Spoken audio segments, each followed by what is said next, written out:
بسم اللہ الرحمن الرحیم۔ جو حکمران اپنے عوام پر بلا وجہ سختی روا رکھے اور بغض رکھے، ایسے حکمران کو اللہ اور اس کا رسول سخت ناپسند کرتے ہیں۔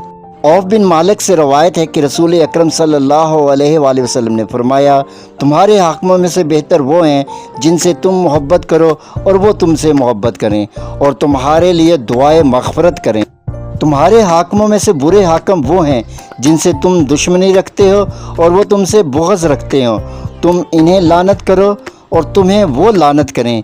عرض کیا گیا، اے اللہ کے رسول، کیا ہم انہیں تلوار کے ساتھ قتل نہ کر دیں؟ آپ نے فرمایا، نہیں، جب تک وہ تم میں نماز قائم کرتے رہیں، اور جب تک اپنے حاکموں میں کوئی ایسی چیز دیکھو جسے تم ناپسند کرتے ہو تو اس کے اس عمل کو ناپسند کرو اور اطاعت و فرما برداری سے ہاتھ مت کھینچو۔ صحیح مسلم شریف، حدیث نمبر 4798۔